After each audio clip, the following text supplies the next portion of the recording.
दोस्तों नमस्कार। उम्मीद है आप अच्छे होंगे।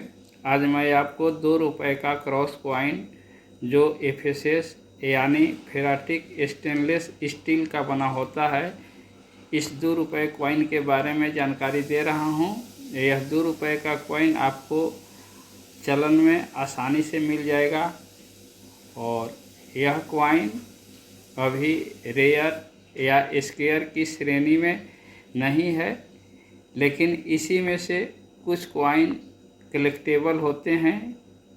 इन्हें कलेक्शन करना चाहिए और अपने कलेक्शन में इस तरह का कॉइन शामिल करना चाहिए। इस तरह का 2 रुपए का क्रॉस वाला कॉइन 2005 से लेकर के 2007 तक यानी चारों मिनट से सभी ईयर में इशू नहीं किए गए हैं और 2005 में इस तरह का कॉइन क्रॉस वाला 2 रुपए का भारत के चारों मिंट से इशू किए गए हैं। आप मेरे हाथ में जो कॉइन देख रहे हैं यह 2005 का मुंबई मिंट का कॉइन है और 2005 का यह कॉइन उतना कलेक्टेबल मुंबई मिंट का नहीं है। नोएडा मिंट का भी कॉइन आप देखेंगे 2005 के नीचे तो यहाँ पर आपको डॉट नज़र आएगा और 2005 का इस तरह का कॉइन भी आपको सर्कुलेशन से मिल सकता है, चलन में मिल सकता है और यह भी कॉइन बहुत ज़्यादा कलेक्टेबल नहीं है। बहुत अच्छा कंडीशन में अगर आपके पास नहीं हो तो 40 रुपये 50 रुपये में BUNC कंडीशन में यह कॉइन भी मिल सकता है। 2005 में हैदराबाद मिंट से भी कॉइन इशू किए गए थे। 2005 में आप हैदराबाद मिंट का मेरे हाथ में 2 कॉइन देख रहे हैं, चूँकि 2005 में हैदराबाद मिंट से 2 तरह के डाई वैरायटी इशू किए गए थे क्रॉस कॉइन में। आप 2005 को लिखा हुआ देखेंगे और मिंट मार्क आप देखेंगे तो दोनों में साफ अंतर आपको नज़र आएगा। यानी 2005 जो लिखा हुआ है उसकी लिखावट में 5 जो है आपको एक में मोटा दिखाई देगा और एक में पतला दिखाई देगा और वहीं मिंट मार्क एक में फेडेड थोड़ा सा बड़ा मिंट मार्क दिखाई देगा और दूसरा कॉइन में आपको मिंट मार्क 5 पॉइंटेड स्टार छोटा नज़र आएगा।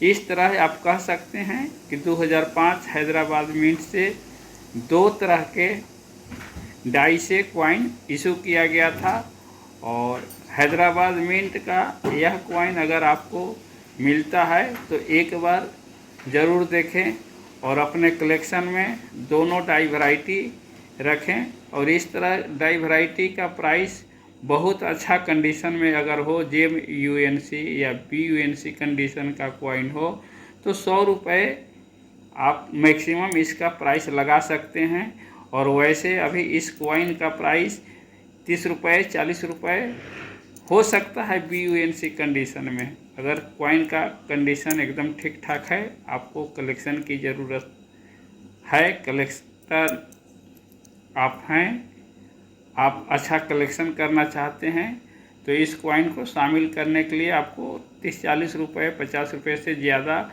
खर्च नहीं करना चाहिए। और इस तरह का कॉइन अभी मार्केट में कोई भी कलेक्टर ले सकते हैं लेकिन डीलर नहीं ले सकते हैं। यानी सर्कुलेशन में यह कॉइन अभी भी आसानी से आपको मिल जाएगा।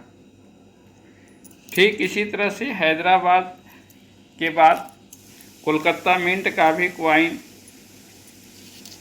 इशू किया गया था 2005 में और आप जैसा कि मेरे हाथ में देख रहे हैं कोलकाता मिंट के कॉइन के नीचे आप देखेंगे तो यहाँ पर आपको 2005 के नीचे किसी तरह का मिंट मार्क नज़र नहीं आएगा। और 2005 में कोलकाता मिंट के द्वारा भी 2 तरह के डाई वैरायटी से कॉइन इशू किया गया था।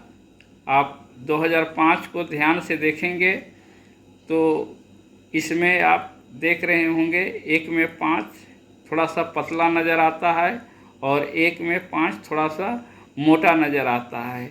यानी कोलकाता मिंट के द्वारा भी 2 डाई वैरायटी यूज किया गया था और डाई वैरायटी यूज होने के कारण 2 यह आप अपने कलेक्शन में शामिल कर सकते हैं।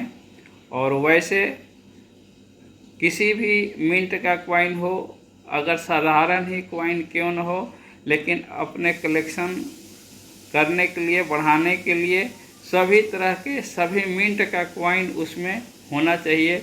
और यदि 2 डाई वैरायटी है तो और अच्छा कलेक्शन हो जाता है।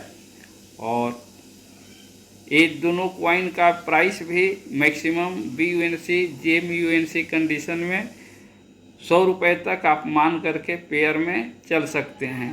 अगर सिंगल कॉइन मिले तो सिंगल कॉइन को रखने से कोई बहुत ज़्यादा फ़ायदा नहीं है, फिर भी रखना चाहिए। और अभी अगर प्रयास करेंगे तो आपको चलन में भी यह कॉइन आसानी से मिल सकता है।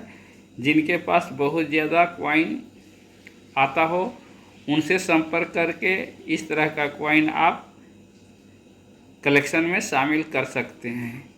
और उम्मीद है आपको 2 डाई वैरायटी समझाया गया। 2 तरह के हैदराबाद से डाई वैरायटी इशू किया गया है और कोलकाता मिंट से डाई वैरायटी इशू किया गया है।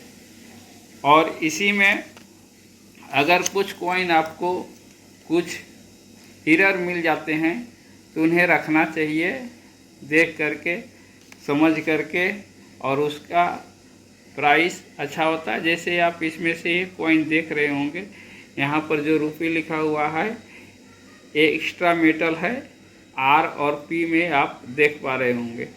तो इस तरह का कॉइन आपको सर्कुलेशन में भी मिल जाएगा, चलन में भी मिल जाएगा, और इस तरह का कॉइन आप कलेक्ट करेंगे। जानकारी अच्छा लगा हो तो लाइक करें, शेयर करें, सब्सक्राइब करें। Thank you.